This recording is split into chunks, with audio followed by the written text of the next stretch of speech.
Why you need to do what you want.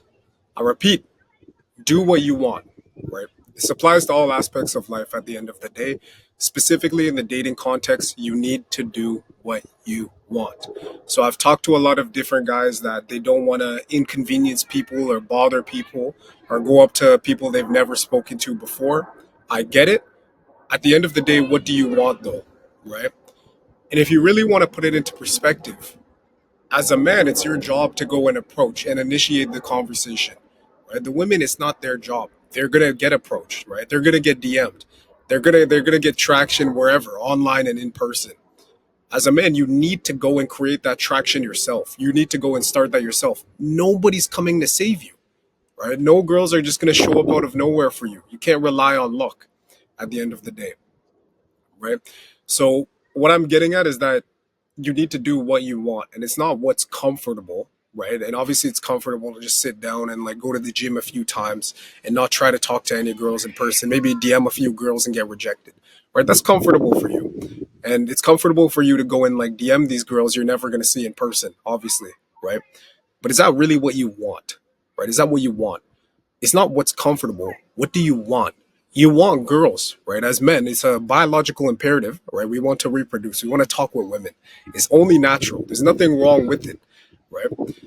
So you need to acknowledge what you actually want. And if this means bothering a girl at the gym who's doing her set, or bothering a girl in the supermarket that's putting milk into her cart, you do it. Because at the end of the day, you need to be selfish and put yourself first, right?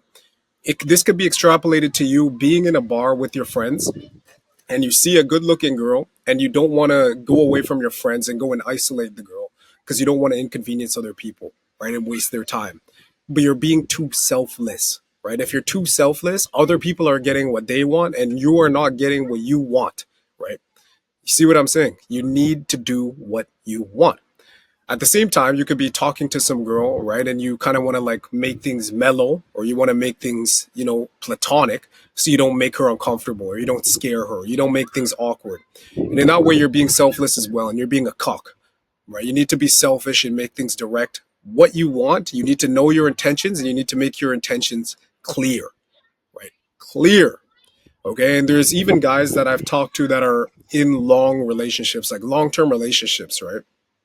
And they're talking to me and they're telling me that they want to get out of this relationship and they deserve better, right? And the first question I ask is, why are you still in this relationship, right? Why are you still in this long-term relationship with a woman that is not your ideal, right? Even though you know you should be out of it. They're like, oh, I don't want to inconvenience her, I don't want to like make her sad.